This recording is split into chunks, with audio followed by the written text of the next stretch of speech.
Months of waiting, anticipation, and testing are over. We have cars on track as we are ready to drop the hammer on a new era of three-wide racing league action.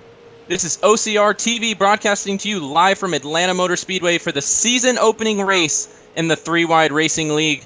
And what a way to kick off the action as tonight showcases the three-wide Race of Champions series featuring the best this league has to offer. I'm Thomas Fredericks, and with you every night there's three-wide racing action. We have Thomas Morris, Trey Landry, and Wendell James working the cameras tonight. Fellas, how excited are you to get this action started? Well, I'd normally say fantastic, but considering my body's been trying to kill me the past 2 days, Fredericks, I'm doing pretty good. Yeah, I'm doing fantastic. I'm ready for this. Like you said, Fredericks, months of anticipation. First night, what a way to start it out. 3 Rock Series from Atlanta. I'm ready. Drop the hammer. Let's get 3 wide. See what you did there, Trey? That's right, Trey. What a way to kick off our 64 race broadcast schedule we have here with Three Wide Racing.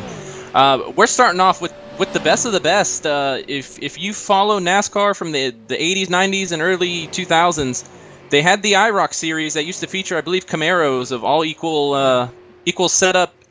Everything was equal except for the paint schemes and the driving abilities. But we're basically simulating that here in the Three Wide Race of Champions series, and only the best and the full timers are allowed in this series. So I can't explain it really, guys. How exciting to start our action here with Three Wide Racing than with this series.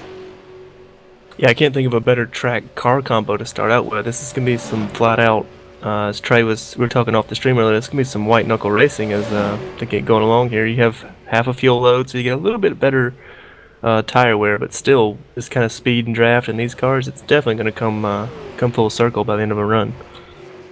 Yeah, I took some laps around the track earlier before the stream, and I'm gonna tell you, these guys, they're gonna fight a little looseness in the center of the corner with these cars.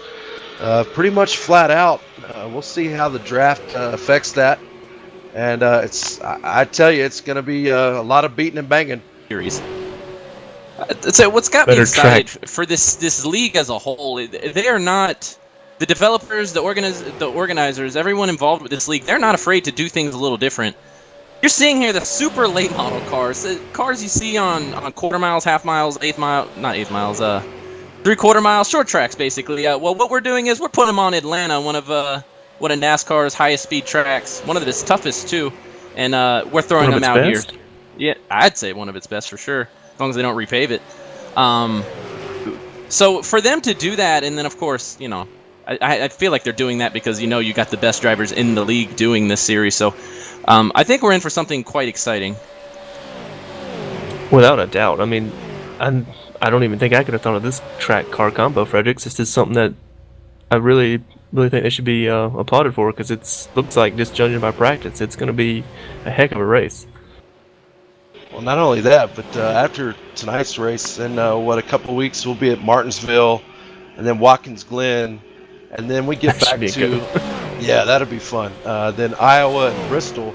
And just to let our viewers know, this is only a 5-race schedule, kind of like the original IROC series. So it's kind of following the roots. So I really like that. You mentioned the schedule there.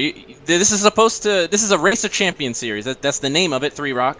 Well, if you want to crown the best driver in this league, why not do it over 5 completely diverse tracks? We got a high-speed track of Atlanta, Martinsville and Bristol, which are 2 of your usual short tracks you think of when you think NASCAR.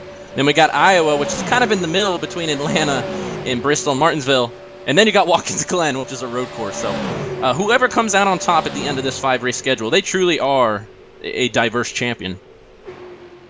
Without a doubt.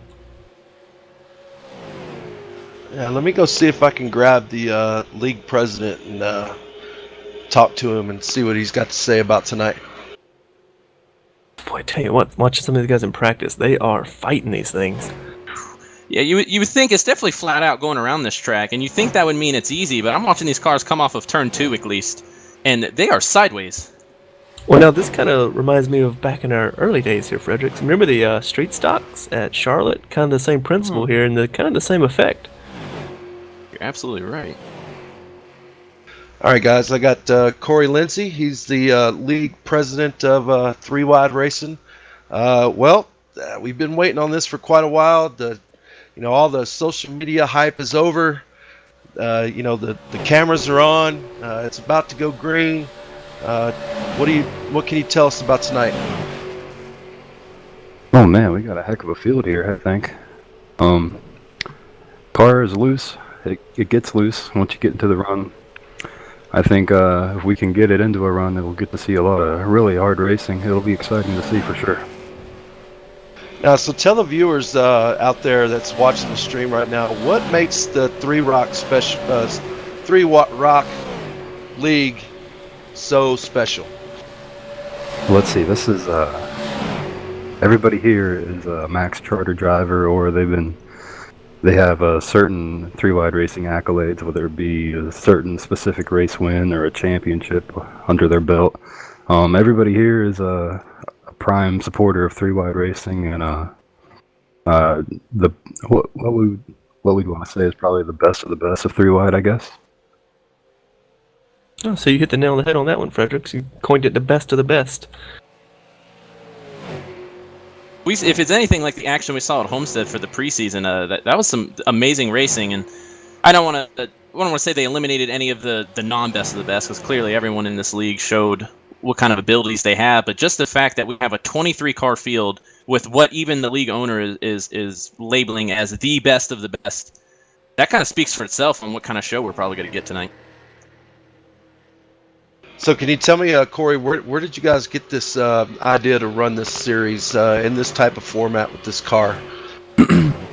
Well, I think I heard Frederick say a little bit ago that it was based off IROC, what that series used to do, and that's exactly right.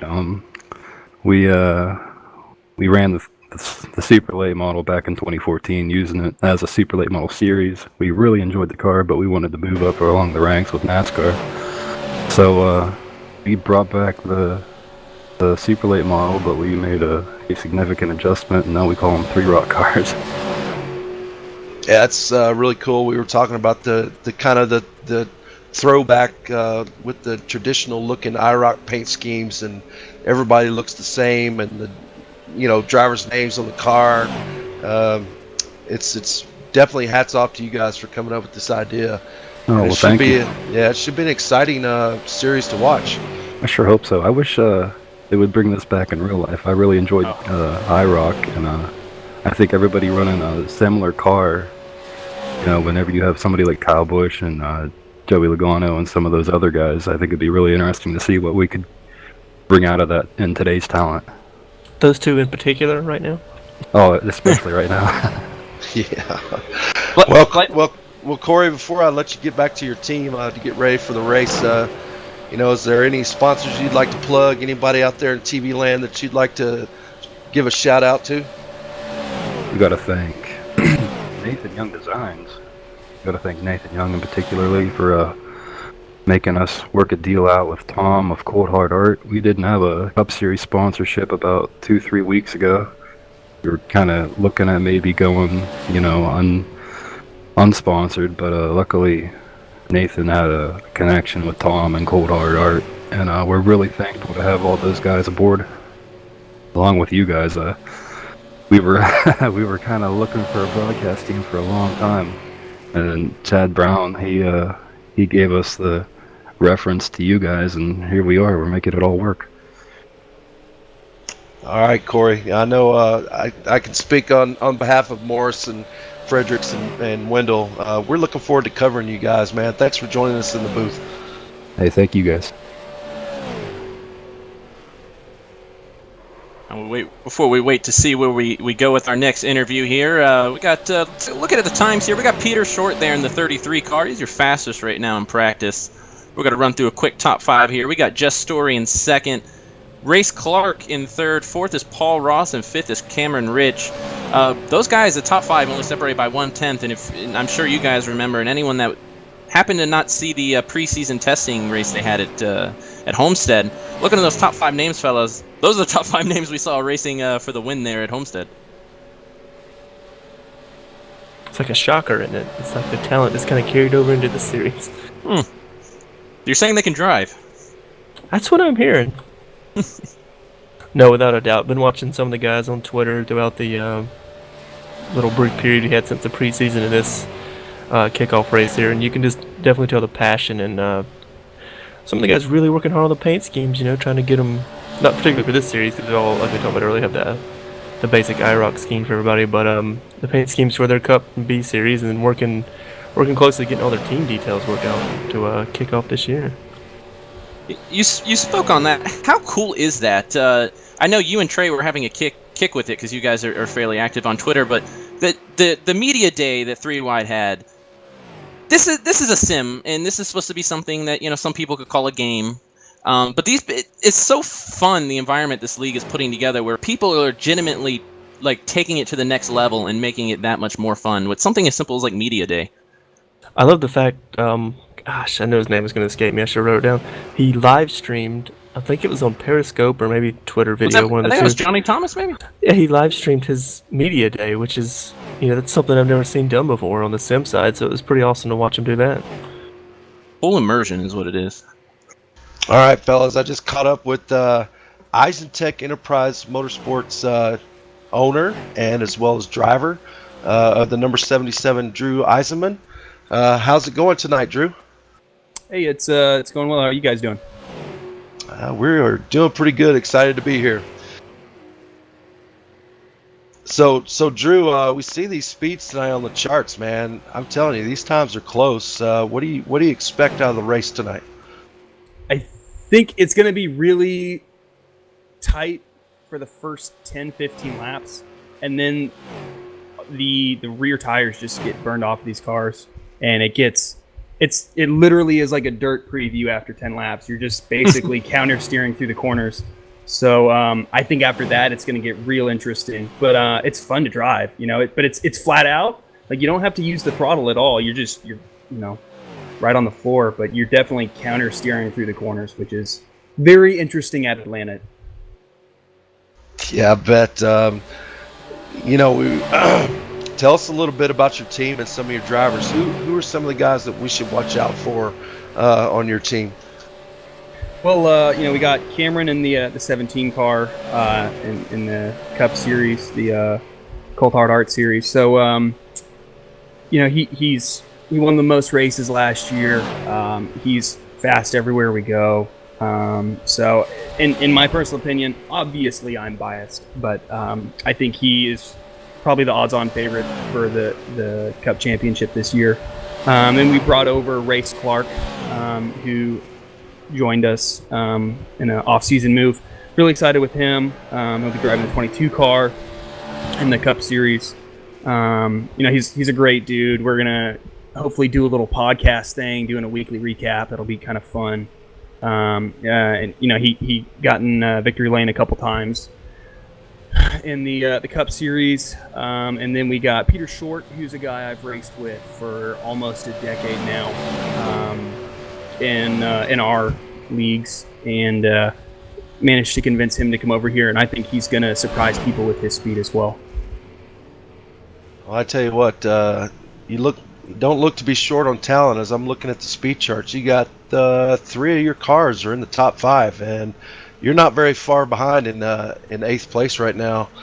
I know Avon Racing is apparently watching the stream from their pit box. As we got a chat from you, Kevin Finn. He says, "I heart Drew."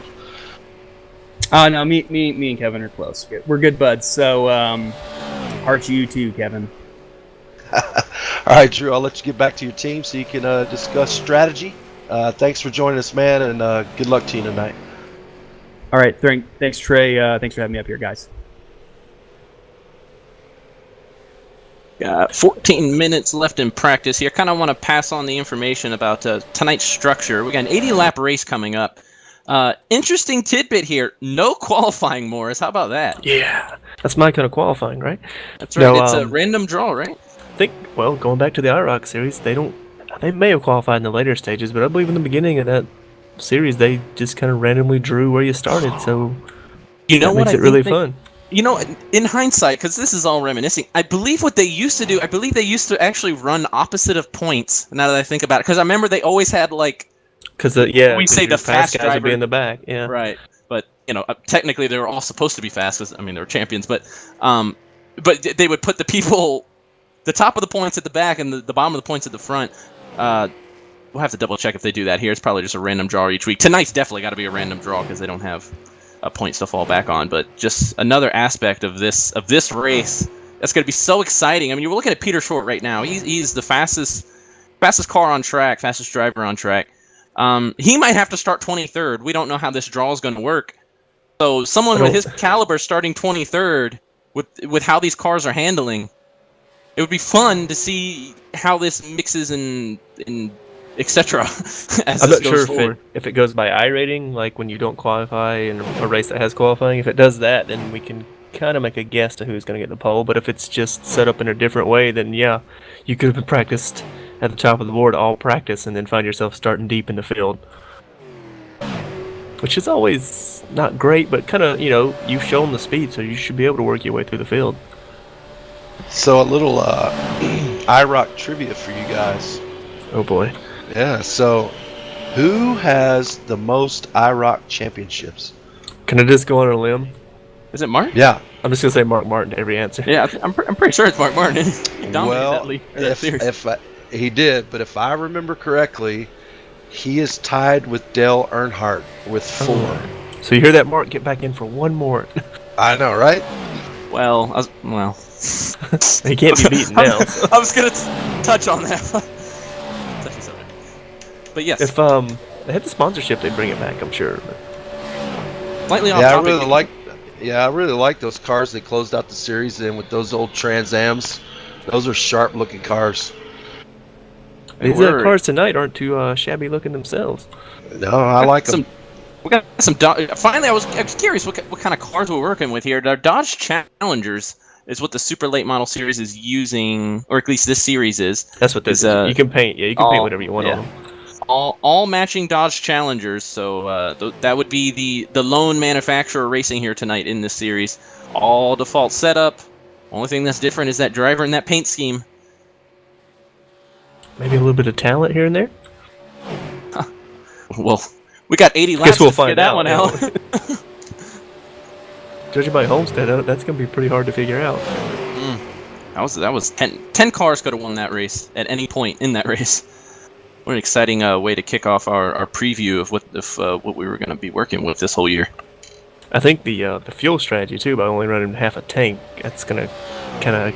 I don't think it's really going to change a whole lot drastically, but obviously if you had a full tank, you could run quite a long ways here at Atlanta. So cutting your fuel down is definitely going to make your pit strategy a little different. I'd have to imagine we would be stopping based on fuel, but keep in mind, I'm interested to see how the tire fall off is. They said that the rear tires kind of cook themselves back there, but do they actually wear? 2 stops might be the fuel strategy, but we'll have to see how these tires fall off, whether you want to pit even more than that. Is that a heat versus fuel kind of effect? We've kind of felt that in some of the Cup car stuff. You can feel like you're on ice. You got to look at the tire wear and you're actually pushing, so might have to keep an eye on that. That's I could definitely play with someone right in the back of the pack too. Frederick's trying to save tires. Maybe they won't overheat their stuff. That's right. Other thing we got to look at here is haven't really seen. I've been watching the action on track, but not really analyzing it. The times we have on the board, how much of the draft have to be involved in this? Because if you're already full out for almost the whole run, obviously you're going to be pack racing, and in the pack, the draft would be quicker. So will we see cars lining up trying to catch other cars, or just like a miniature, almost like how you see the trucks, Morris, the trucks at Michigan, like in real life NASCAR trucks, like a suck up lap. It's not a restrictor plate race, but it's still draft. You don't necessarily want to be in the pack, but you want to be catching the pack, which is something you'd have to time out, which is probably why it was a smart move not to have qualifying in a group or anything, because then it would just be a mess. We've seen the actual, if you remember the restrictor plate qualifying when they did group. Well, I remember the real truck series where only one guy turned a lap because they're all afraid to get a draft lap. If it can happen in real racing, it can happen in sim racing. We got 9 minutes left in practice. I think we have the drivers' meeting going on right now. Don't have Yes, any we more do. cars on track right now. I believe everyone is tuned in to the drivers' meeting. So The mandatory listen. Common theme among leagues, in case you've never been to a league, kind of go over the rules, make sure everyone's freshened up. I mean, this is the first race of the season for these guys, so you kind of want to make sure everybody remembers everything. But we got 8 minutes left here in practice. Basically, practice is over. We got 8 minutes left until we start gridding. What we're gonna do is we're gonna take a quick commercial break while the driver meeting is going on, and stay tuned. We'll be right back.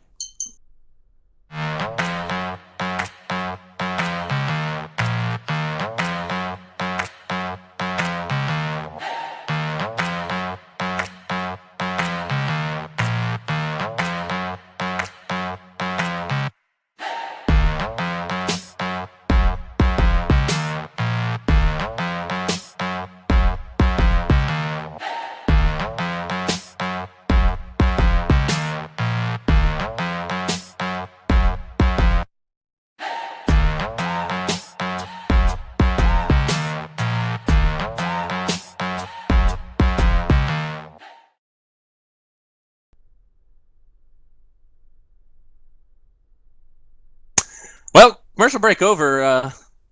Unlike your actual Fox at NBC, where we're gone for 10 minutes, our commercial breaks are just enough for us to maybe breathe. So we're back here. Gives you a little preview of what's to come this season. Especially check us out tomorrow night. Same channel, same place. Gonna see the Cup Series in action.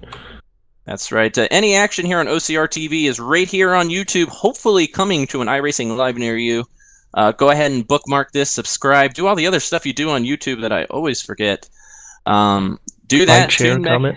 Yeah, share, comment, share on Facebook. Tell your parents. Well, I give guess give them reasons to think you're just wasting time even more. Yeah, I mean, if they haven't noticed, we already mentioned the chat.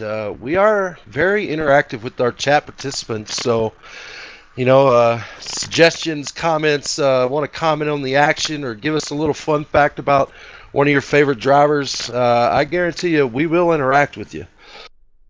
Whether you like it or not. Whoa, now. That's Trey, you're absolutely right there. That's probably one of my favorite things we do here on OCR TV is if you're watching with us and you are taking the time to comment on what you're seeing, well, we want to take the time to address what you say and talk about it, because you know what it gives I don't know, it gives us a complete broadcast here. We can sit here and talk about what you're seeing the whole time, but you have eyes, you can see what you're seeing. It's more fun to actually discuss what's going on. Did you just assume everyone has eyes, Fredericks? Oh, man, we just lost a couple of our blind followers out there. I'm sorry. Speaking of blind followers, where is Eli? Yeah, you're right. Go ahead, Thomas. I was gonna say you're right. Just interact in the chat, have fun with us. Just out and have a blast. Maybe you don't even know what iRacing is, and you're just here goofing off. We'll try and inform you as much as we can on this great service. And did you mention they can follow us on Twitter? Twitter, Facebook. Yeah, you can find Thomas Morris at @GotThatStat, and you can find myself at @TLandry, LANDRY. Thomas, do you have a Twitter handle? Boy, that was a mouthful. Welcome to my world. Yeah, I do, and I'm thinking about actually bringing it back. It's just floating there dead somewhere in cyberspace. But I think I'm going to bring it back, and once I do, I'll definitely start passing those links around. I know I'm so exciting to follow in real life. You'll be seeing without a doubt, you're just so ecstatic. Just tweets all over the place. People just dying to speak to me and see what my life's like. Somebody please care. I care. I'm sure it's about med school and Starbucks with you. Wow. How are you already following my Twitter that I don't tweet on? That about sums up Thomas Fredericks. That's it. In case you were wondering out there, interwebs. So I really like this. This is kind of the view that our viewers are seeing now. It's kind of a inside joke amongst the stream team. But you know what? It looks kind of cool, man, because you can see the level of detail that iRacing puts into these tracks. Not only is it a track, but you got the the entire, what is that, Fulton County or whatever county it's in. Have we been in I'll space have the you whole know it's time? Hampton. Oh, okay, whatever. Georgia. It's in Georgia. Ugh. Are we Best still in place ever. space? Have we been in space this entire broadcast? No. We watched the cars, had some voice chat. He's just giving us an overview. I mean, That's the right. cars are just sitting on pit lane. I mean, they're pretty, but you can't look at them that long. OCR TV, we eliminate the TB3, we give you an ISS cam.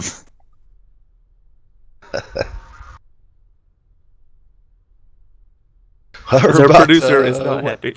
Yeah, about 3 minutes away from green flag. I guess I should go talk to somebody. See if you Grab can it, grab someone. another team owner there. Maybe Johnny Thomas, somebody. All I right. believe he was the one that live streamed it there. Yes, he was. He's also the guy did not I was get about his to say, number what a plate shame. done. What a shame. Exide interview. Seems like a great guy. Can't wait for him to talk to you. Thomas Fredericks is in charge of graphics. Thomas Fredericks. Weird. Don't recall. No, I think we're in for a good show here. All right, guys. I just caught up with team owner of Johnny Thomas Racing and the driver of the number 83 Three Rock car, Johnny Thomas. Johnny, what can we expect from your team tonight? Hopefully to put it in victory lane. I think that would sound pretty good. But we got Richard running. We got our Cup guy Scott running too. So hopefully we'll be pretty fast. I know the track's slick. After about 15 laps, it gets pretty loose. So we'll just have to be there at the end. I think track position is going to be a key because it's going to be tough to pass with this. Everybody's kind of running the same lap times. Yeah, so we were talking about how many laps of fuel or how many laps can you get on fuel? Around 25 to 30. I think that's our fuel window. So 80 lap race, we'll have to pit twice. Okay, right on. Oh, that is a lot shorter than I thought there. Yeah, so you mentioned, I'm sorry, Thomas, you mentioned Scott. Is that Scott Dockery? Yeah, that's Scott. He's a rookie. He just came on about a couple weeks ago. He joined the league, and we tabbed him. We had a guy drop out, so I think Scott's a pretty cool dude, so we signed him to run the Cup Series this year. Right on. Well, I guess, Fredericks, you have a question then? I was just going to ask, have you ever had any experience running these cars in this kind of configuration before, or are you more of a upper tier NASCAR kind of guy? I did this race last year, and if I remember, I had pretty good success. We were running towards the front most of the race, and I think we got caught up in an accident late on. But these cars are fun. You can do a lot of passing with them, but it seems like everybody stays so jumbled up, like a restrictor plate track, like Talladega or Daytona. So if one person messes up, it's gonna take out a lot of guys. Now, we haven't had a chance for someone to clarify here, so I figure a team owner would know what's going on. So we got a minute left until we're about to grid. How is this, explain to our fans at home, how is this starting lineup going to be determined here? It's all random, so you could probably guess anybody could get the pole. Corey just puts it as a random starting grid. It's not based on anything. So once practice ends and the race starts, we'll see who starts on the pole and who starts in the back. Your fingers crossed. Yeah, hopefully I start up front. I don't want to start in the back, especially with this many people in this session. It's going to be kind of tough. All right, Johnny. Less than about 30 seconds before we start gridding them. I'll let you get back to your team. But thanks for joining us, and good luck to you tonight. Yeah, take it easy, guys, and thanks for joining Three Ride Racing. It's going to be awesome. Awesome to have you guys. Thank you. So that is cool. Been on iRacing in, 3 or 4 years, and you learn something new every day. I didn't know you could randomly set the grid. That's what I was wondering. I didn't know that was an option. That's so cool. I can just imagine, though. Oh, great, I'm going to start dead last on the field. Yay. Well, we're about to find out is the iRacing tumbler is tumbling, and we're about to see what they spit out as far as the grid. This is the most anticipated I've been for a grid in a long time. We're used to calling a pole sitter. This is just, hey, you won. I believe it's the 87 and the 2 is our front row. No, not quite. I got the 88 of Rusty Webb on the pole. How do we even get this right here? We'll get a grid. We'll get that straight for sure. Wow, P13 to P1. How about this? Let's get rolling on our grid here. On the inside in that 88 car, we got Rusty Webb with the lucky pole position grab. On the outside is the number 2 car, Carlos Acosta. And starting right behind them, we have Richard Hines and Nathan Young making up row 2. After that is Drew Eisenman and Kevin Finn. In the next row, we got Corey Wright on the inside and the number 38 car on the outside. The man we just spoke to, owner of Johnny Thomas Racing. That's the 83 car. And right behind them, we have Jeffrey Acre and Matt. Oh boy, I am terrible with names. How were we pronouncing that one the other day? Hackenthorn. Oh, that's an easy one, Morris.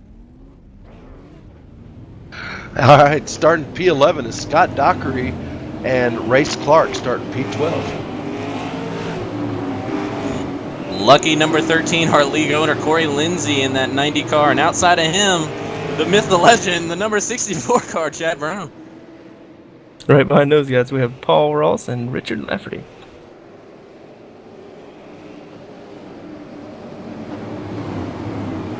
Up next, we have Samuel Close and Mike Stevens.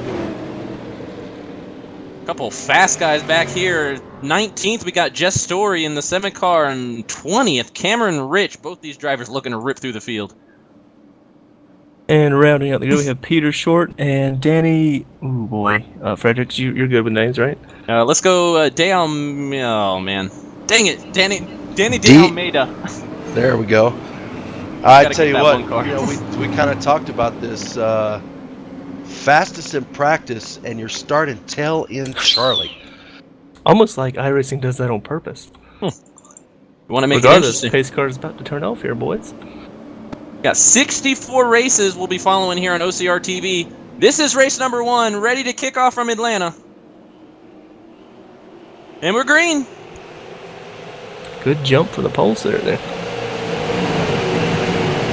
Yeah, kind of bunched up the back of the field as they're everybody's starting to get back up to speed as we're too wide pretty much the entire field. Now, I would think the strategy up front is get to the bottom, get in a single file line, and get away from everybody. You do not want to drop to the back. Because out back, it's already looking like a dogfight to try and get to the front here. And it looks like the top four is trying to get single file. Trying to.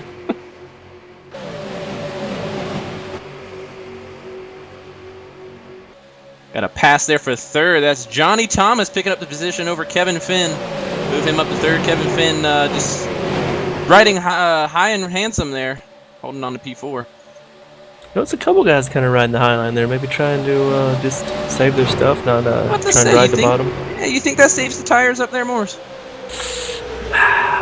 You know, I'm no expert, but I'm not going to say it does. I'm going to say just go to the bottom and stay in front. That's a close pass there. Yeah.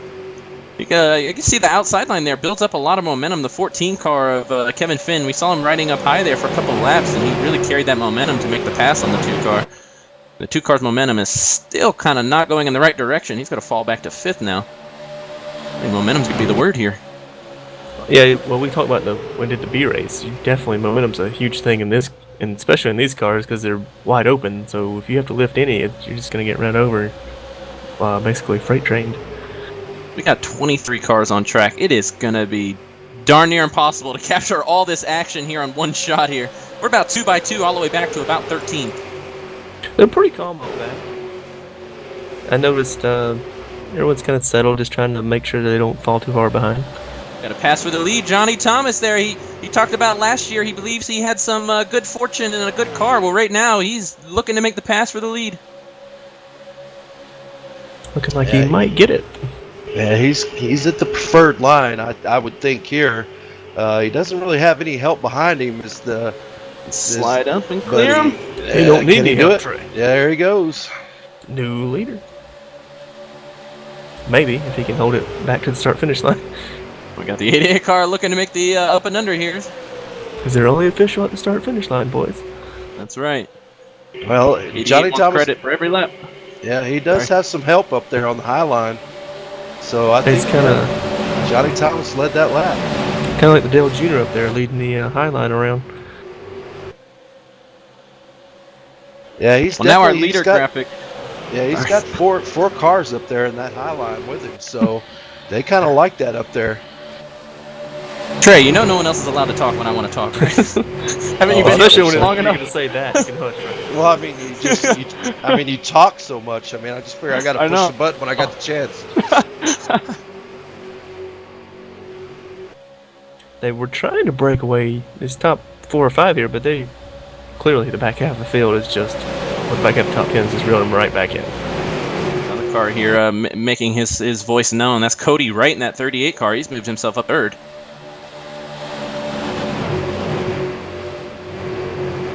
It definitely has like a mini Daytona feel to it. Just get in the right draft line and hope it moves. Now, I'll give you a little update. Our fastest man in practice, I believe, was Peter Short, and he has not made it up the field very far. Still currently P19. Ooh, got a car on the wall there. That's the... Let's see if I can get a number on that. Was it the 87? 87. 87 Richard Hines there. Hines, yep.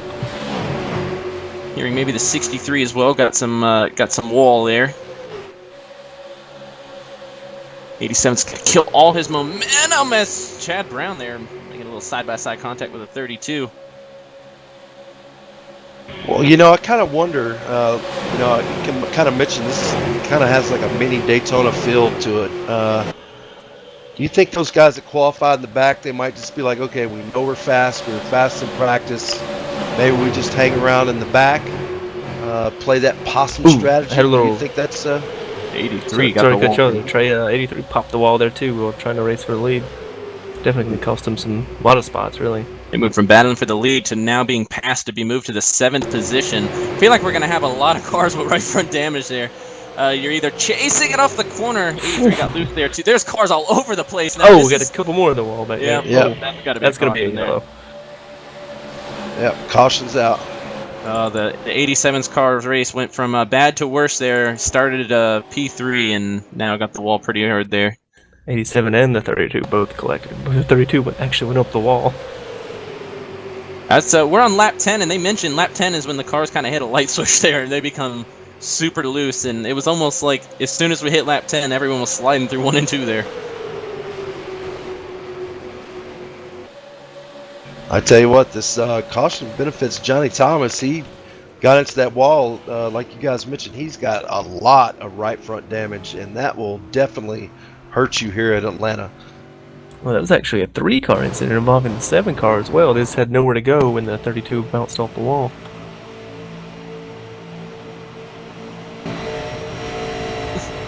Yeah, that So definitely going to need some damage repair. Yeah, Jess Story, he's really tore up. He was second quick in practice, so I know he's pretty disappointed. Ooh, yeah, that front end is pushed in fairly Now, heavily. I was talking about Peter not making his way through the field. I wonder if that was part of the plan, as we have no contact, no pit lane there. Just making sure he didn't get caught up in a mess, knowing there's probably going to be something early. Now, with all that action going on, the 38 car actually did take the lead there. So Cody Wright comes in with the lead. Let's see who can come out here as we watch the race off pit road. It looks like It's 2 going to be a couple cars stayed seconds out. with these cars. 7 car is coming out of pit road, but I don't think he's going to be staying the leader with the damage. Looks like the 27 of Scott Dockery and 21 of Nathan Young decided to stay out. 88 car. Wow. 88 Rusty Webb there had a fantastic Nice pit stop. Got a few guys. Looks like 87 of those guys are going to stay on pit lane, get her patched up a little bit. TV time for a couple cars that stayed out there. That 27 car, Scott Dockery. We heard him racing for Johnny Thomas Racing here tonight. He's got that car up front right now. See if he's going to stay up there or maybe just getting a little showtime. Nathan Young also is running P. I would think you want to come in and pit here, because it's about halfway through a fuel run almost. Yeah, they both seem to be pitting now. Yeah. I wonder if that was points gamble or if... Well, they don't pay points till the end. Fair point. So the 88 car will the good cycle points. back. The ones that you really want. Kevin No Finn stages there. here. No. Just straight up hard racing. Yeah, definitely. Already seen what can happen here when racing hard for the lead. We had a couple guys in the wall pushing a little too hard, maybe this early. Definitely caught the 83 out. It looked like when he was on the outside of the, I believe it was the 88 at the time, battling for the lead. Yeah, I wonder if we were going to see some tire management at some point here. We saw the 14 car seem to be taking it nice and easy there on the high side, and then the 83 car, Johnny Thomas, we saw him kind of rocket to the front there within that first 10 laps, and then got loose and got the wall. So interested to see if you push too hard like that, and by lap 10, maybe the light switch hits earlier than a car that might just kind of ride the high line and keep the tires clean, if you will. Very true. I don't think I saw enough laps to make a full determination if that's going to happen again. I'd like to see someone else try and charge through the field and see what happens. Come on, Morris, I'm an expert at these things. Just trust me. Okay. I only need 5 laps to determine Well, that. we're not at Homestead, so I guess I can trust you.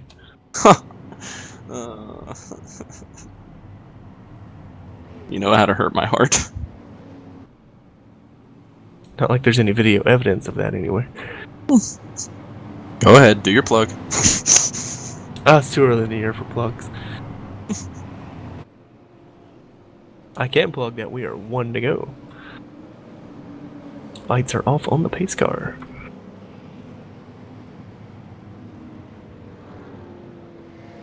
Well, it's pretty exciting. First 12 laps? Still a long way to go. I don't think the fireworks are going to stop anytime soon. No, No. sir, I believe we're in for a barn burner. That means a lot coming from you.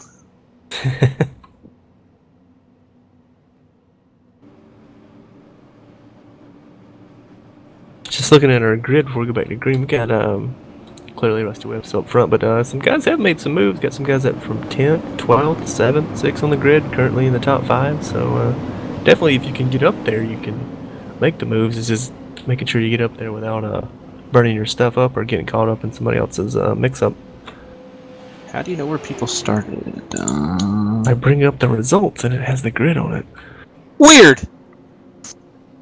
Other than that, the pace car pulls off. iRacing Basics. As we're back green, second time the 88 gets to restart there on the front row.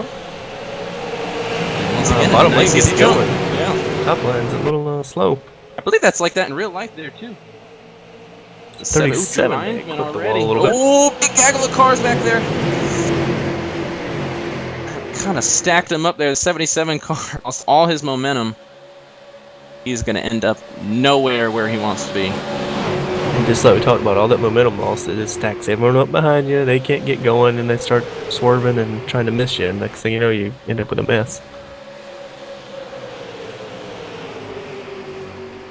Looks like it's sorted out for now. Look back at the front, kind of single file here. Single file, but using up Multiple the whole lanes. track. Yeah, it's like one car on the inside. It's kind of like we got like a high school track out there. We got an inside lane, a next lane, and next lane, and next lane, and they're all just lined up that way. See that 12 car Matt Hackathorn? We haven't seen him this high up the grid yet. I know something we don't, I guess. He is all over the For the 88 lead. cars, seeing if he can make a run on the outside, or at least let him know I'm here.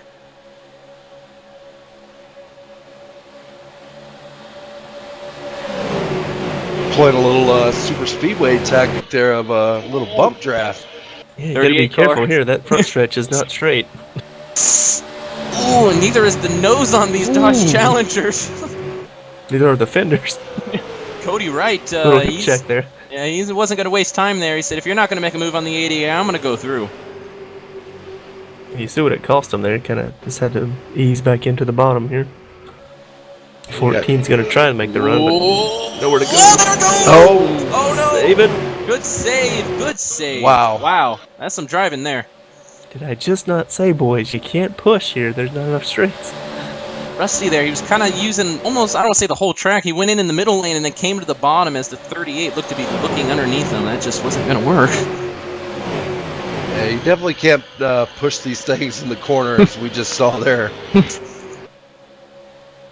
Great recovery there, though. They lost a lot of positions, but that could have been a lot worse for not only them, but the rest of the field. Cody Wright, Yeah, he that fell all the could, way back to 16th. Well, you know what you say, Fredericks. You got to regroup and try it again. Charge up That's to a the 14 front. looking for the lead now. Gonna get it. Gonna do the crossover though by the 12. No. Yeah, I think he's got to get the run here. Got to be careful with that sliding up the track like that. You'll lose a lot of momentum there. Takes a while to get that get back up to speed there. I think if the 14 could get some help, he might could hold him off still. Kevin Finn, he's got a high line he's committing to, and we'll have to see if that's a veteran move where he's just trying to save his tires and not kind of zigzag all over the track, or if that's just where he feels comfortable.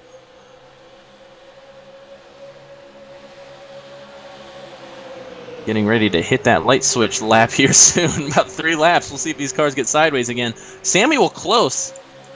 He did not start close. Samuel Close started back in 17th. He's making a pass for 3rd. I tried. He can make this 3 wide here. Yeah, aggressive, but fun. The front's packing up and the back's kind of singling out here. Another Cameron Rich. He started almost shotgun on the field, and he's making a run for 4th here, and probably 3rd here once this is all said and done. Momentum carries through. Yeah, somebody needs to tell these boys it's only lap 22. Hey, they don't care, Trey. They want to get to the front. Yeah. They're putting here on to a win a race and, fantastic lead show. Is some the laps. 88 gonna make it? Oh, that looked like he was gonna be 4 wide. 88 car 88 lost a lot. already Yeah, back up here. he lost all that momentum. He was about 45 degrees turn, and he's in that 3rd row of 2x2x2. What a fantastic view we got here. Is that turn the with air. a T? Turnt with a T for our young folks out there. Eli, where you at, bud? I'm just watching this lead pack, man. These guys are 2x2 racing each other hard. Phew, big wiggle for the 22. Here we go. We're hitting that lap, folks. Oh, we got one on the wall. yeah, Is that the 14. flying fin? 14 scraped at Kevin Finn. I think if this race stays green, we're going to have a lot of cars with bent right front fenders. I think they're all going to be up top by the end of the fuel run, just not by choice. It took 23 laps, but Cameron Rich moved from 20th on the grid up to the lead. Pole sitter. I think someone running told us he second. was pretty fast. Yeah. How about that? Our pole sitter running second, and the guy who started 20th now in the lead. Kind of got both ends of the starting grid here, battling for the lead. I think that tells you something about that 88 though, because clearly he's got a knack for this to have been spun like that and already made his way back to the lead. Yeah. Yep. In the meantime, Cody Convincingly Wright. driving underneath him. Yeah. In the meantime, Cody Wright, he's still mired back in 15th. So Dusty Webb doing the better of the two after that little incident they had there. Well, you're definitely starting to see cars washed up the track as Oh, yeah. speaking Again. of, oh no, the 5 Multiple car. cars in the wall. Yeah, it was like a reactionary go wide there, and the 5 car got the wall too. Oh, these things are already Literally so like on a light edge. switch, like you said, Fredericks. They just hit a light switch here. That's How gonna about get Corey a huge Lindsey? lead though. How about Corey Lindsey? He snuck his way up into second. well, you're just wondering about the draft effects during practice. We'll see. Cameron Rich is out to about 0.8 of a second. We'll see how long it takes for him to reel back in. Oh, car My sideways goodness. back there. They're stacking Getting a little up. white knuckling back there. Race Clark, he's the Rewind the 64 corner. car. Chad Brown, what could go wrong here? Oh, that's Lot. got Spit him loose. out. A lot. Oh, There we go. that's Johnny it. Tom, oh, the 38. Big wreck. Oh, That's hard that contact. was a race-changing accident. Oh, Oh, someone coming in late there, 21. Oh, no 21. more. Oh, 27. oh my gosh. Really? Come on, guys. Brakes. Ooh, Need some spotters working here. that took out a lot of cars there. Yeah, that was a big hit for a lot of guys that showed some speed early on too. That was a wreck that did not stop happening. Well, we called it 3 wide in the corner. It's not usually a great idea. Chad Brown, didn't we say that at Homestead? Chad Brown kept finding himself in all the action, and if you look at that 64 car, Morris, all 4 corners are used up there, Chad Brown. Looks like the 22 just went in, tapped the apron a little bit, washed up, and just pushed right into him. Wrong place at the wrong time there for the 64 and the 22. If the 22 was by himself, that would have been a no-car incident, and if the 64 wasn't there, it would have been the same. So, I mean, the 83, nowhere to go. Who else is that? A lot of cars just nowhere to go. Was it 38, nowhere to go? We just saw that incident earlier put him back here in the hole, and unfortunately ended his day. Yeah, that was pretty. Oh, I take that back. He didn't hit the wall, so that's a good break for the 30. Oh, never mind. He got destroyed by the 27. Just I can't comment on these cars and the braking abilities, especially in the middle of the corner. But I've never driven it. But there definitely was not a lot of braking there as that accident was occurring. But we got a lot of good cars there. We got probably a total of about 6 cars there, maybe even more, 7 possibly. It looks like the 88 or Rusty Webb, a little extended pit stop there. Might have had some damage he needs to get fixed. Now might be the wall time to damage. fix it. Now might be the time to fix it. Now that given half the field there was almost in that wreck. So yeah, you're gonna spend a lot of time getting it fixed. But instead of falling back to 20th, now it looks like he's gonna come out in about 10th. So I think it's a good time now to go ahead and fix that damage. Oh yeah, it's a smart move. Anytime under caution, Fredericks, you need to get your damage fixed because you're not going to take the time under green to do it. So, do you think we'll pit under green at any point? Just random thought. I was thinking earlier. 25 laps doesn't seem like that seems very doable. But as loose as these guys are, once they get to about lap 15, I think we've seen tonight that's not that doable. They're undrivable at that point.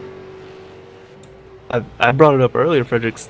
This is very reminiscent to watching street stocks with the way they interact as you get later into a fuel run. It's just you're just You're just amplifying that by taking the fuel out. So you're going faster, even faster than you probably should be at the start of a run, and you have less fuel in the car, so it's lighter in the back. So you're just making the rear tires even hotter. So yeah, getting to the end of a fuel run might be a stretch tonight. I feel like when you got a car that's as loose as this, you're not even driving the car. It's like the car is driving you when it's that sideways. Like and let's not even factor in that they're in the draft around each other. So. Right? Yeah. You basically just putting the car where it wants to go and just hoping that it stays on track at that point. Yeah, I feel like this might be one of the hardest challenges the whole season. I know we go to Bristol and Martinsville and these things, but those are really good tracks for these cars. This is a really fast speedway for these kind of cars. This track in the Glen is, if you're gonna mark, they do these that things in are a NASCAR. blast at the Glen. When you get to the chase, you star the races that you're like, these are the wild card races. Let's say 2 of the 5 races in this season are wild cards, and that's Atlanta and I would say the Glen. I can imagine it'd be a lot of fun, but that's still, this car's not built for the Glen. So just looking at the timing and scoring, we still have 14 cars on the lead lap, so still enough to have a good show here. Just clearly knocked out a few right there. That was definitely unfortunate. Love to get an interview. Maybe I wish we would have done that earlier. Maybe when we go green here, Trey, we'll see if we can grab maybe a Chad Brown or I believe it was Cody Clark. right on pit lane. All right. It's all good. So, close no more, he is the leader. He is totally as close as you can get to the front. That's how it's done, Frederick. We'll put a quarter in the pun jar. I'll take that out later. Okay. I'll tell you what, we're not short on puns. Speaking of the 33 car, he's lining up 4th here as we're about to go green. Well, yeah, he's not short on luck. He's been able to dodge everything, and he's found himself up there in the top 5. Pace cars off. Here we go. Green flag. That outside line does not move, and that's if you don't know iRacing, these tracks are laser scanned, and that is as reminiscent as the actual Atlanta as you can get. That outside line doesn't work in real life, and it's not working here tonight. No, sir. And these, I believe, I'm not sure how much team affiliation we're going to have in this series, but these are teammates on the Cup side. As he clearly says, nope, I'm taking the lead. Yeah, that's I believe him and the 5 car. Those are teammates. So we'll definitely see how they can if they can work together and try and stay up front here. I'm sure that 17 is going to have a different opinion on that. Cameron Rich, I believe that was the 2016 Driver of the Year here in the 3 Wide Racing League, if I read their website correctly. Quite the hot shoot. Definitely used that highline momentum to get around that 5. You know who we haven't seen a lot? The old veteran there, that 18 car. We saw him taking the checkered flag at Homestead in our preseason action. Well, he is making that pass for 5th. You know what they say? They're board. wise. They're wise old men, there, Fredericks. They know when the checks get paid out. So why get in the carnage early? That's right. A 5 car there. He started on the I wouldn't say the pole, on the front row there when we restarted, but lost a lot of Struggling momentum a little bit. there. Yeah. Not sure if he's got a little damage on the right side. Maybe just hurting him a little much there to stay in the pack. Actually, yeah, he's got a good bit of right front damage there. A couple other guys we haven't said tonight. That 63 car got the 88 car, the pole sitter all over him, but that's Mike Stevens there in the 63. If there's a car you want pushing you, it's definitely that 88. That's right. Those 2 cars painted very similar, but maybe there's teammates. I should look that up here. I believe they are. It's don't want to take my foot in my mouth there, but if not, they definitely very similar purples. That would be a no. Rusty Webb, member of Back Row Motorsports. How ironic, given he started on the front row. That 63 car, Mike Stevens. He is a member of Shake and Bake Motorsports. There you go. Mike Stevens. It's early. Mike Stevens, a popular driver here. He was the 2014 most popular driver. Well, there you go. All right, guys. I caught up with Chad Brown. They're beating and banging on that car, trying to get it fixed. Chad, I know it's not the night you wanted to have, man. Tell us what happened. It looked like some guys got into the wall ahead of us, and the pack that we were catching up to slowed up, and I looked like I was already catching race pretty good, and everybody got kind of jumbled up there. He whipped down to the apron, and I expected him to slide in behind me, but I really didn't know he was still at my fender. I would have given him a little bit more room had I known he was still down there. Yeah, no, we kind of. Go ahead. I was gonna say I wouldn't put a whole lot of blame on yourself, Chad. He clipped that apron pretty good, so I think you were kind of probably gonna go around regardless, unless you just kind of pushed way up the hill. Yeah, I didn't expect him to still be down there, and I sure didn't know he hit the apron, so I saw the replay. Saved it. Action all over the track. Yeah, been 10 Chad, laps yet. Yeah, Chad, we kind of talked about it early in the broadcast. It just seemed like when you guys get past that 10-lap mark, these cars get a little slippery. Is that what you found out too? Yeah, you went from holding the throttle all the way down, going through the corners, to having about 3/4 throttle and feathering it just to get it to stay somewhat kind of straight line. They definitely wanted to spin out after their tires got hot. All right, real quick before I let you get back to your crew, anybody you want to give a shout out to tonight? I'll give a shout out to my new wife, Amy, and thank her for all the love and support. Aww. Congrats. Yeah, thanks, man. We'll come back and try again next week, though. Yeah, tough break for those guys in early incident. No real fault there, just more of a racing deal than anything. And while the interview was going on, I'm sure you saw that 90 car there about had a race ender there off of turn 2, and that allowed the 33, the 17, and the 18 to kind of pull away. I'll tell you, look who's leading this race. It's almost like he was quick in practice. And looks like Corey Lindsay's making a pit stop. Oh, maybe. Oh, we got, wow, like 3 or 4 cars off of 2 that are just skimming the wall. These things must develop a pretty big push. I don't know if this is a strategy play on Corey's part or if it was a unscheduled pit stop. Could be expecting the way this is kind of spread out a little bit. It's not super spread out. Maybe he's getting a jump on he's getting a jump on these stops. We'll have to see. The other thing that could be possible, I know Mr. Lindsay also has other other real life obligations that go on, so that could be that as well.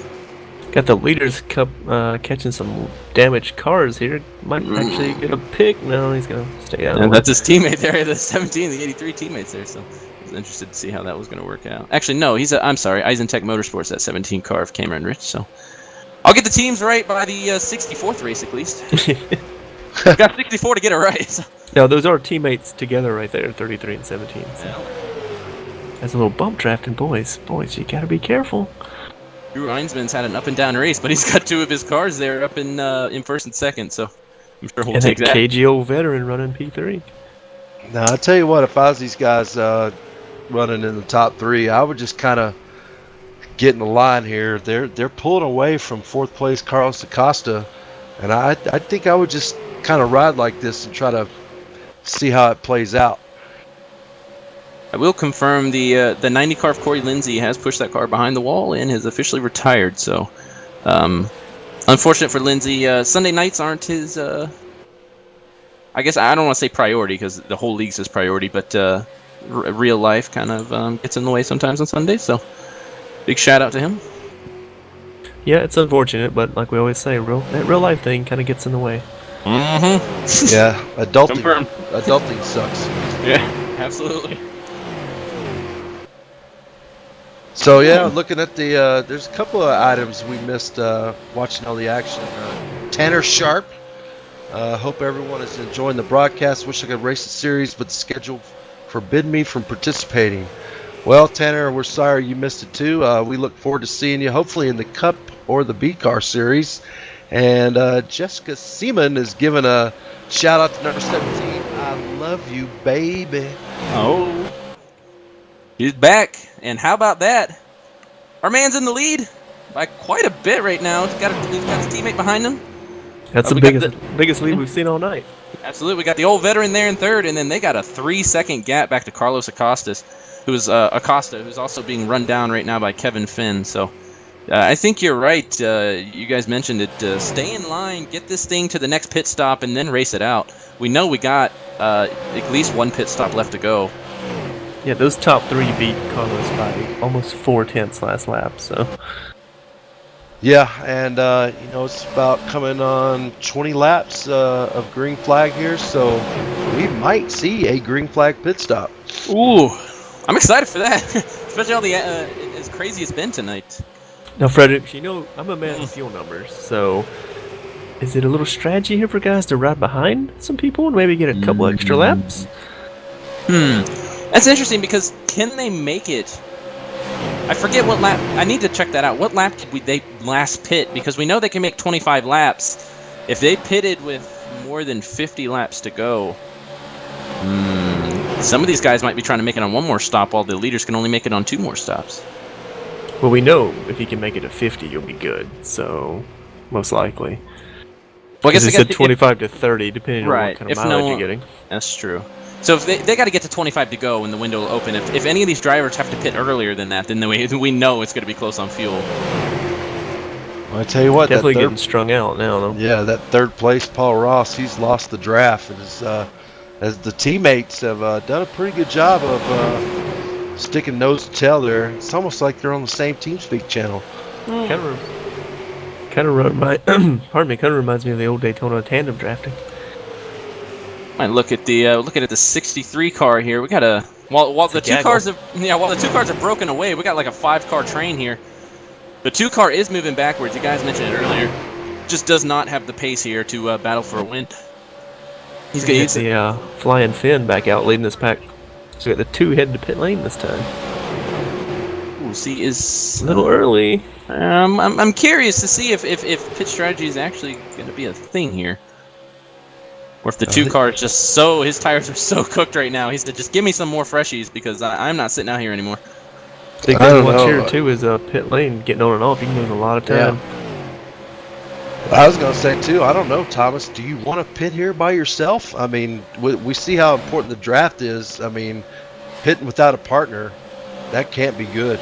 Yeah, that could come back to haunt you. It's a kind of a catch-22 thing here, because if you pit with people, you want to make sure you don't cause an accident getting on pit lane. But you also want to have that drafting buddy. I say you pit within a lap of each other, then you should be okay, as long as you have reasonable pit stops together.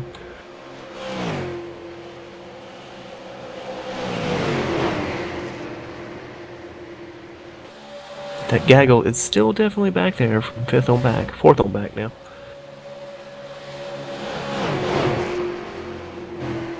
Car Mike Stevens doing all he can to hold on to it right now.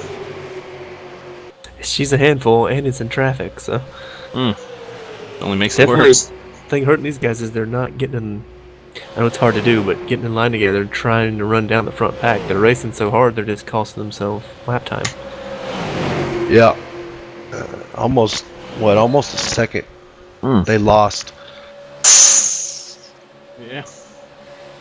These guys here, we've hit the switch there, Morris. They're doing a great job holding on to it, but at the same time, you see their times have backed off for them to hold on to it. 31.1 from the leader last lap to their 31.9, so...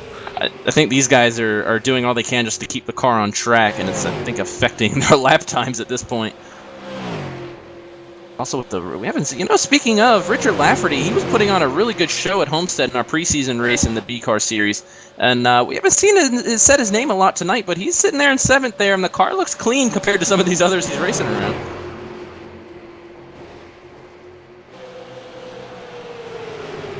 Starting to wonder he's just running a clean race, really. But sounded like someone got the wall there. Might have been Mike Hackathorn there. Hacking the wall. There's another one. Can't wait to say he's hacking through the field. I was going to say, they mentioned to us between 27 and 30. We're in that window now. If you're these guys back here, do you try coordinating with some of these guys and saying, let's get our butts down pit road and get some tires? I say if you're the leaders, you're not going to pit until you have to. Yeah. Why would you? Right. Well, you look at their lap times. The leaders they're are only the field. They're only 0.6 off their fastest lap time right now. So they don't necessarily need tires. The big thing is tire temperature. I don't think you're going to take tires here. To be honest, you might take fuel if you're smart. Not sure. Well, you have to take fuel. So you might as well take tires. Otherwise, you would have the. I know iRacing has that. 63 is really slowing down there. He's coming to pit lane. Yeah, but do you have to enter in on? No, he's no. Yeah, that might be an emergency service there. Also, the 18's on pit lane. Third place car up there. I think we got in that window, and people are coming in. See, the tires I don't believe are wearing. We discussed that earlier, Morris. I think the thing is temperature, because the times aren't falling off when you're looking at the leaders, at least. They're only about a half a second off what they were running in their fastest laps. But if you can get cold tires on there compared to the warm tires, it's not even worn is the issue. It's warm and hot and sticky. 18 on and off, 4 tires, full tank of fuel. I believe I heard in the driver's meeting and saw on the rulebook you do have to blend on the backstretch. Tough. So not terribly hard here, but looks like our leaders are coming down pit road. Yeah, well coordinated. Wow. Once again, Trey, it's like they talk to each other. Are they race winners or something? Because they're coming in here nose to tail perfectly. Their pit stalls are nose to tail. They're gonna come out nose to tail. That might have been coordinated. Cameron Rich and Peter Short, they got their stuff together right now. Not a scratch. Not a scratch on either thinking car. Someone might try and stretch it, but you're at that fuel window now, so. 1733 out rolling. The leaders went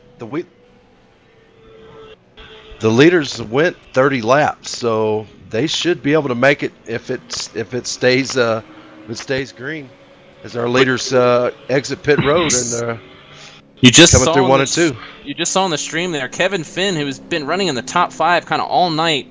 We're talking about how hard it is to get on pit road here, Morris. He looped it coming on the pit road. That's unless we get a those caution, extra tenths. That's a race ender. I can speak from experience. Pit road's hard. Sometimes 2 tenths is not worth 2 seconds. Or in his case, probably about 15. Yeah, that's going to cost him a lot of time. He's going to need a caution, and hopefully he'll stay on the lead lap. He was the flying fin, but he was flying a little too hot there. Needed a bigger shark fin there to keep that thing from being sideways as he was coming on pit road. Ew. I'll be here all season, all year, folks. Did we mention 64 races? Just once or twice. Richard Lafferty, he's on pit road, and then Cameron Rich and Peter Short, they're going to cycle back to the lead, and would you believe it? They're still nose to tail. No way. I can't believe no one gambled. I would have. Come on, it's the first one of the year. You got to gamble, take 2 tires or something. Unless the fuel's just that long to put in, but I would think a 50% tank would be quicker. I'm trying to picture the balance issues this cars would be if you took the tires. That's not. You Sorry. don't think about that. You just take the tires and go. I tried that in an all-star race once, and my crew chief, shout out to him. It didn't work. Well, it's better than my crew chief that time when I took one right front tire. It got me on the stream though. Our producer. I was the crew chief. Right. Looking through, we got a threesome back here: the 77, the 12, and the 8 car. Everyone else is completely spread out. Well, we got the 88 and the 5 working together now. Saw a lot of speed that 88 car, and he's probably hoping just for one more caution to get one more shot at it. We have 11 cars on track of the 21 that started. The 32 car, he's the only one out here. He's Jeffrey Ackery, credit to him in that 32 car. He's out here to steal some positions. I feel like he's been on pit road a long time. He's 29 laps down, but he's got 4 cars ahead of him that are no longer on track. Jeffrey trying to get every point he can out here. Without a doubt. We didn't talk about him either during the cycle pit stops. So the 7 car blew a motor, so he is done for the day. Fortunate. Both Jeff Story and his teammate being The two Carlos. yeah, they not having the race that we would expect from those guys. No, but that's why we run the races, Fredericks, because you never know who's going to turn out up front. Yeah, it is kind of breaking for Jess, man. He was second quick in practice, had a pretty decent lap, but I mean, you know, Morris, we saw it the other night. It's just sometimes the sim, if you get a little damage just in the right place, it's going to send that motor sky high, and unfortunately, Jess was victim to that. Yeah, unlike in real life, you want to complain when a damaged model makes you blow up or something, but you don't get to see what it breaks internally. You could knock the radiator out and not know it, so you know, it's kind of got to roll with it and try not to hit anything. Well, how about this, guys? Or if you do hit something, get it fixed. We got 17 laps to go here. We got 11 cars left on track. Let's give them a little showtime here on OCR TV. Let's run through the field. Sure. Right now, nose to tail, we got a couple teammates here, but running P1, he's led 24 laps make that tonight. That's Cameron Rich in that 17 car for Eisentech Enterprises. Looking pretty right now. And right up his gearbox, we have Peter Short, teammate, and looking to not come up short tonight and steal that win here in the late going. Yeah, and running third, about 4.5 seconds back is Paul Ross. You got to go all the way back 12 seconds off the lead, unfortunately. Drew Heinzman, I say unfortunately, but pretty fortunate for him. He's got 2 of his teammates running first and second, but that 77 car has got himself slotted into P4 right now. Yeah, but don't look too far behind him because Richard Lafferty is tracking him down, currently P5, but right on the gearbox of Drew. And right behind him, as they try to, looks like they're trying to work together to reel in that lead pack, is Matt Hackathorn in that number 12 car. Yeah, Matt Hackathorn, member of Shake and Bake Motorsports. He's actually your defending 3-Walk Series champion from 2016. Running right now in 6th. That car has been beaten up a lot today, but I think he'll take a 6 so far. And, well, not right behind him, but just a little bit down the road a little bit. We have Mike Stevens currently running P7. Probably not the night he was looking for, but we've seen that car, as we're seeing it right now, out of control. He's going to save it. Yeah, he saves it there. Not the night he's looking for, but hopefully he can rebound and maybe keep it going in the right direction till the end. And running P8, looks like he will pick up that 7th position is Kevin the Flying Paul Ross, Finn. what happened to him? He's on pit road. I'm not sure what happened there. Sorry to interrupt you there. Do we get a replay? That was your 3rd place running. Oh, he looks went at to a turn 4. That car just, you see it, like just went up the hill there. Just died mid-corner, scrubbed the wall, and just... Interesting. I think he's parking it. That... Might have had one of those sim racing issues, you know? Yeah, I think he just locked it up after. You saw the car just died in the middle of the corner, and then he was just trying to slow it down. I'm with you on that. That's got an old sim glitch there.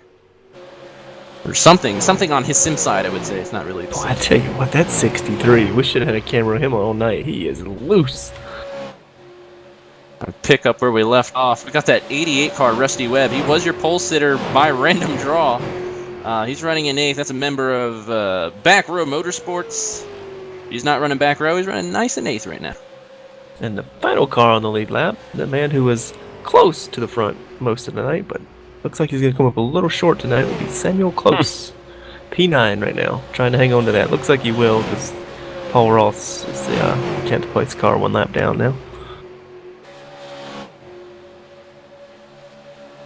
10 to go, boys. Right, looking through the field, see where we can find our closest battles. Basically, we got a couple tandem races right now. First and second, you know they're nose to tail. They haven't been nose to tail. They haven't not been nose to tail since our last caution. And third and fourth, they're also nose to tail. Yeah, Richard Lafferty running in 3rd, and then Drew Einsman in 4th sideways there. He's going to see if he can get up to 3rd. Anymore. How about that? He's going to see if he can get up to 3rd. He is in 3rd. Someone needs to click their live button, Fredericks. No, I am live. It's my timing and scoring says he's 4th. The 8 car Richard Lafferty is in 3rd. Yeah, he got a little loose there. It's not close anymore. Oh, I know. He's yeah, so just a little sideways. I'm just wondering. Ooh, still sideways. These two leaders up here, you know, with no help behind him, is Peter Short going to have what it takes to get around Cameron Rich? I think you're going to have to just maybe use your teammate up a little bit, or push him into a mistake. Well, looks like he's trying to make the move. He's got to figure it out. You don't want to wait till the last second here. Give yourself as many opportunities as you can. 17 car got really loose. Now's your chance. Peter Short on the inside there. He's going to drive it down into turn 1. He's got him cleared. Hopefully he can slide up in front of Cameron. Oh yeah, plenty of room. But Cameron's going to have a lot of momentum coming off that high side. We'll see if he's able to close up going into turn 3. Got up for an exciting finish here, boys. Be one of those classic Atlanta finishes we haven't seen in so many years. Without a doubt. 17 car got another run. He's going to try the outside this time. Not quite. That 33 car is going to have to make him pass him on the outside. Just say that 33 is going to become awful wide. Loose! Oh, he washed way up the track. That allows Cameron to get onto his inside. Looked like the 17 car took the air off his spoiler. I don't even know if you could do that in a super late model, but he surely like did. He did. These cars never get to that speed where you can actually see if you can take air off spoilers. You'll be watching this battle all the way to the end here. 33 gonna try the outside. That looks like the preferred groove because you can keep that thing wound up now with these, well, let's say, slightly worn out tires. Well, they're definitely worn. Sideways. Oh my gosh. Still gaining on the outside sideways. Well, you know, that car on the bottom, he's going to have to lift a little bit to keep that thing from going around in the middle of the corner. Tell you what, Richard Lafferty's 13.2 seconds back, but he better keep his eyes ahead of him because he might be racing for a lead here in a second if these guys... I'm sure his team's telling him to keep his foot on the floor because anything can happen. Oh, side by side this entire lap. Tires are done. They're almost at the end of their fuel run. I tell you what, Cameron... Man, he's sideways. He is driving the hell out of that car. 33 had to give it there. He was just too out of shape. He needs to let those tires cool down if they can. This reminds me of Carl Edwards, Jimmy Johnson back in the day. Just wait and then go. Number 33, I do believe, is a rookie.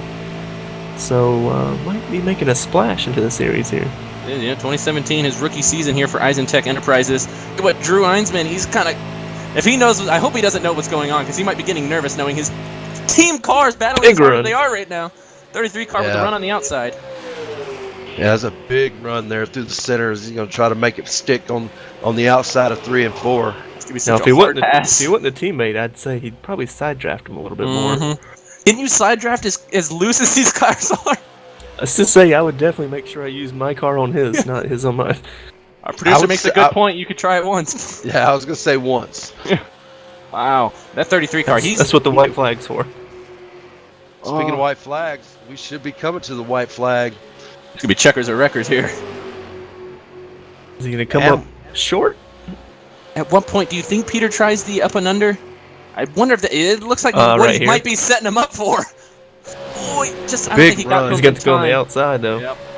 Yeah, To he do got that move, you got to catch him at the right time. He's just going to have to white knuckle it through 1 and 2. Oh, are we catching a lap car? Yes, we are. Oh, Samuel close. This might be close. He's off what the a track. veteran. He's out of the way. Here we go. Definitely going to block the low line. They're gonna Here we go. Up and try under. to Is he move. going to try the outside? He's committed to that outside. He's going to try to make it work. Yeah. I believe he's going to be able to hold him off here, boys. That's Yeah, it. he threw that little block. What a battle. The 17 car Cameron Rich completing a 1-2 finish for Eisentech Motorsports. Third place whenever he comes back around. Richard Lafferty just now coming out of turn 4. He will complete your podium. What a race for Eisentech Enterprises. The I'm sorry. owner coming home P4. On Eisentech Motorsports. Trust me, I'll get it right for you guys. Eisentech Enterprises 1-2-4. What a way to start off the 3-Wide Race of Champions series. And what a Enterprises, battle. that is a new name. That's going to be a hard one to remember. Yeah. Motorsports are racing. Normally you don't go wrong. Enterprises, I like the double E there. Cameron Rich could have burned it down. What an awesome battle there. Flying Fan rebounded to a top 5, so after a little spin on pit lane there, so not a bad recovery. Like that, the flying fin. What an awesome first race here. Yeah, for this type of car and track combo and what we saw as the setup on the long run, definitely didn't disappoint for the finish. Wow, wow. They said that this Cameron kid, they said he was quite the hot shoe, and I guess he proved it here tonight. He's gonna plan on winning a few of these things this year. Yeah, I don't think this will be the last time we see that 17 car doing donuts here on OCR TV. That's for sure. Yeah, he was fifth. He was fifth in practice, and he backed that up by a solid performance tonight.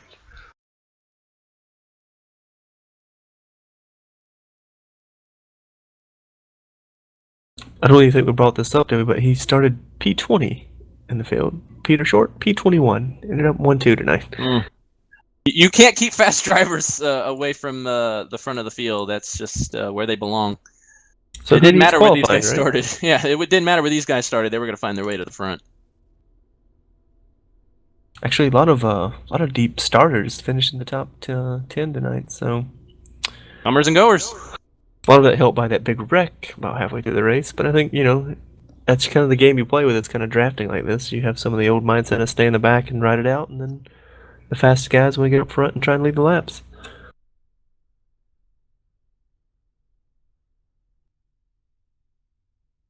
Well, boys, I guess we should probably try and knock out an interview or two here. Right. Who are we gonna grab first? Richard Lafferty. Yeah, let's get our third place finisher up in here. In here. In here. All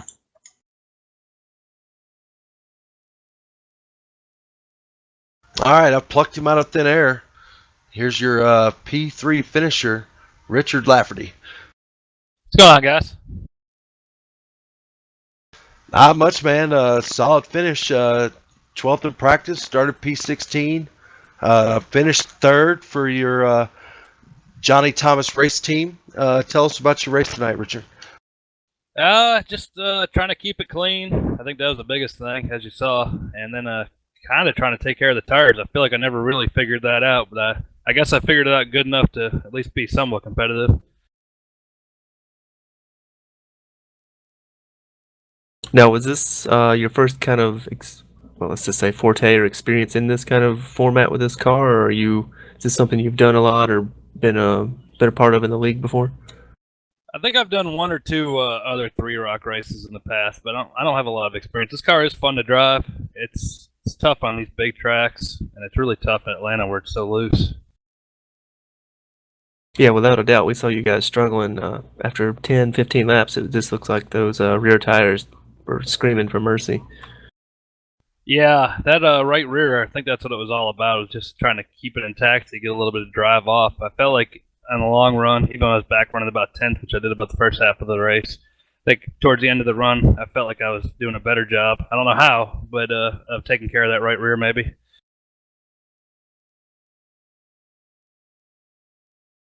Well, you guys had a good team effort. I know Johnny was pretty fast at the beginning of the race, ran into some trouble early. Is this what we can expect out of Johnny Thomas racing every week? I hope so. I mean, a lot of these races are about attrition and, just about taking care of the car. And, just rolling with the punches. Johnny's fast always. He's proven that in the past. I've had a little bit of trouble consistency, so I'm happy I was able to put a whole race together for once.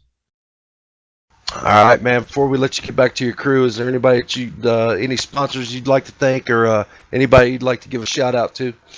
Well, you guys, I know you guys do a great job. I got to watch the preseason races. That was awesome. You guys do a great job. Glad to have you on board.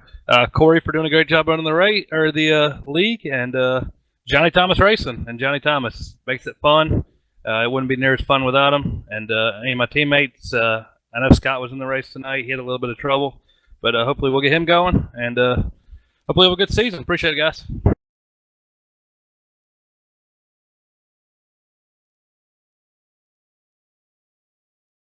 Definitely a solid run for the 8 car tonight.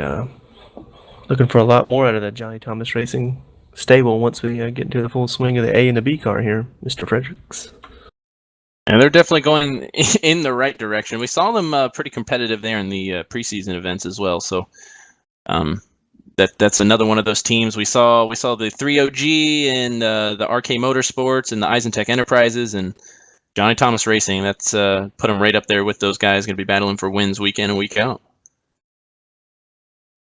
All right, folks. I got our P2 finisher. Came up just a little short in that number 33 car. That's rough. Yeah. So 64 races, bud. Sorry.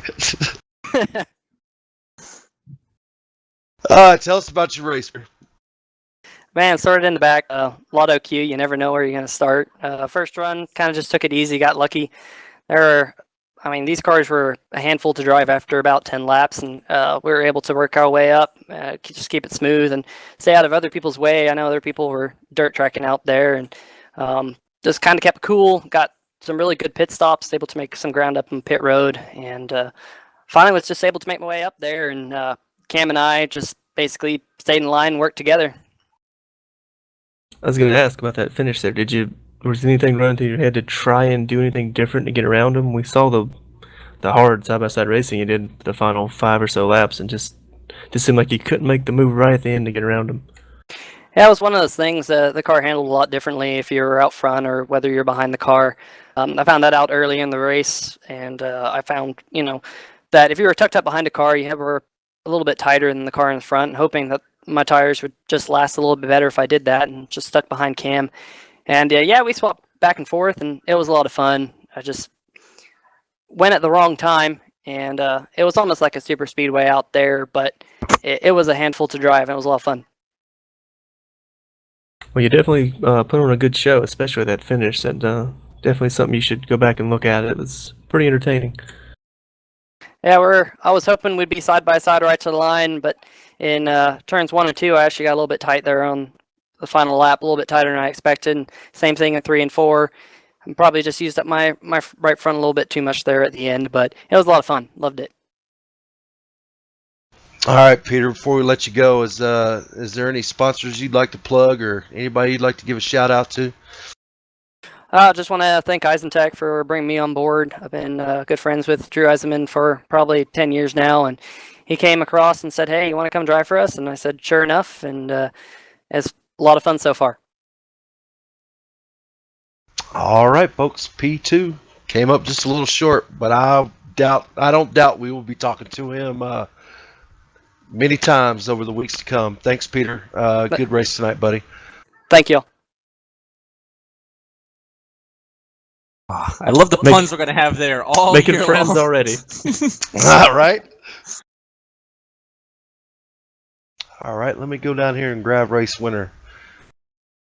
what kind of pun can we have with Rich? All the riches go to him. Stretch. Use it. All right, plucked out of thin air. Our race winner tonight, Cameron Rich. Tell us about your race, buddy. Oh man, it was fun. The car was really loose. Like it was almost like a dirt track. I kind of thought it was going to be more like a super speedway with packs and stuff, which I think it was the first run. But it's we got a little bit of wear in the tires. It started getting really squirrely to drive. It was really fun. So tell me about that battle with your teammate with what 10 to go. He decided to start making the move, and as a very entertaining finish. Tell us what it was like to race your teammate that hard and that close and that clean at the end of the race there. Oh man, it's good. It really speaks volumes when you know. Like I've been racing with him for a while, so I know that he's a good clean racer and he's not going to do anything overly stupid. And so when you know that you can battle hard and not put yourself in a bad situation, it's really good. I'll have to ask you and your teammate both started pretty much shotgun on the field. Did you guys have a plan to maybe ride it out the first stint and see what happened, and then didn't make your move? Yeah, we were gonna let the pack thin out a little bit at the first run. It started doing that around the 5th lap or so, and we started coming through the field, and I got up to about 10th, and he was about 13th or something at the first caution. But it worked out pretty well. I mean, I thought the race was gonna go a lot different than it did. But it's I don't know if that's because everybody had damage or it's just how the tires played out at the end. I'd say probably a combination of both. Looking back at the end of the race, but definitely you and your teammate put on a heck of a show at the end, racing side by side like that. Well, I tell you, Cameron, you might not be aware of this, but here at OCR TV, we have a tradition. We call it Questions from the Gallery. And tonight's question comes from Tanner Sharp. You may know him. He wants to know, do you remember racing him at South Boston in the Gen 6 cars? Oh yeah, that most definitely. That was really fun. We were side by side for about 25, 30 laps straight at South Boston in a Gen 6, and that just doesn't happen. And he ended up spinning out and kind of ending that battle, but that was one of the more fun things I've ever done in iRacing. Well, if I'm looking at the schedule correctly, you might get a chance to do that again. Ooh, rematch. Oh yeah, I'd like to. I don't know if Tanner's going to run any cup races this year because he said he was going to be B only, but I would sure as heck like to rematch it because it was fun. I think we should call him out here, Trey, on the stream. Say you definitely got to run that cup race there, Tanner. Yeah, we'll pay your charter if you need it for one race. Whoa. I mean, You'll Wendell pay will. his Wendell, charter, Wendell Frank. will, right? Wendell? Thanks, Wendell. Nice guy, that Wendell. Such a silent type. So I tell you what, Cameron, before we let you go, I want to congratulate you on a great race, starting near shotgun on the field, coming up and bringing home the checkered flag. Anybody you want to give a shout out to, any sponsors, let's hear it. Well, first of all, I'd like to give a shout out to you guys actually because you guys got 63 more races with us or so, and I hope you guys have a good season here, and it's definitely going to be a good one with 3 Rock B and the Cup Series. And just shout out to my team, Race, Peter, and Drew, and Kevin Finn. He's an affiliate of us, but those guys are awesome. I really enjoy having them as teammates. And Corey Lindsay and everybody else who puts on this league. I mean, it's great to be back for another season. I'm really excited. And my girlfriend, she's watching. So there's the important one. I was waiting for that one. Last Good but job, not bud. least, Good job, bud. Little Scott Pruitt there, hiding my family at home. I might have gotten a little trouble if I didn't say that. That's right. Yeah, she's a big fan of watching these, so she's gonna be tuning in to you guys every week. Well, we look forward to her watching and, tell her to keep interacting with us in the chat because we interact back. But congratulations on your win tonight, Cameron. I have a feeling that we will be talking to you many times throughout these 63 races. Looks like you are definitely a wheel man. Great job tonight. Hope you had fun. I know we did. Thanks. Thank you guys. All right. All right, guys, as Wendell runs us through the results, one random interview, if you guys don't mind. Showed a lot of speed, started on the pole, kind of spun, made his way back up to the front. Rusty Webb, let's bring him into the booth. Grab him up. Rusty Webb. How's it Got going? a copy? Good. Finished 7th, man. How was your race tonight? Oh, it was good. I was running up there in front until I get screwed up, got myself under the wall there. Yeah, you started on the pole, led a lot of laps at the beginning of the race. You kind of mentioned it, kind of got caught up in that incident, went to the back, and before we know it, you were back out front. But towards the end of the race, we seen you kind of fade. Finished 7th, not bad.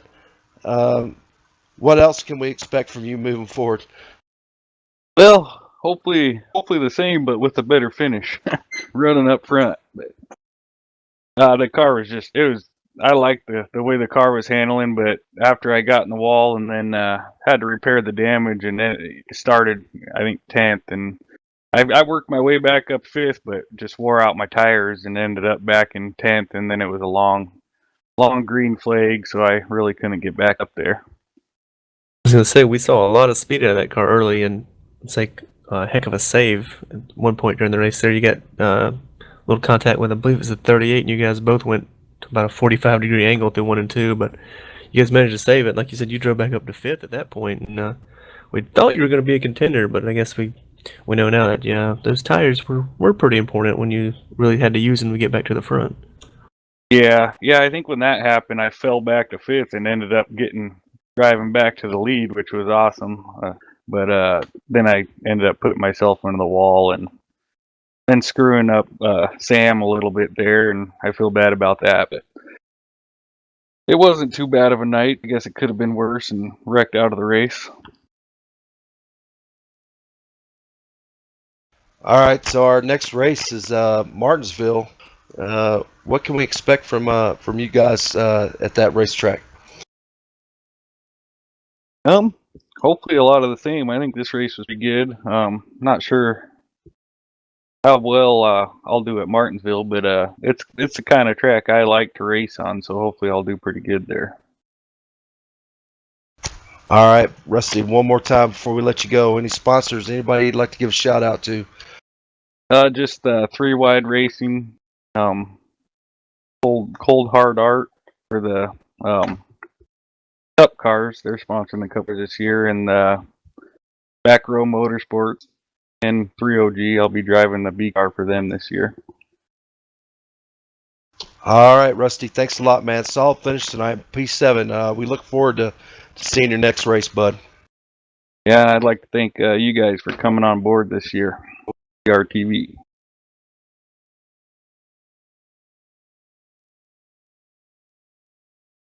Well, there you have it. I'd like to say these guys are thanking us. I just want to say thanks to them for putting up with us, because I think they're going to see after tonight, 63 races, they're definitely going to get their pun's worth. Oh, yeah. Well, I just hope they kind of appreciate our style. We're just we're laid back, and, we like to have fun up here in the booth. It's something that I know all 3 of us enjoy doing, and we hope our viewers enjoy it as well. Without a doubt. Fredericks, you know how to do that outro. Let's get out of here.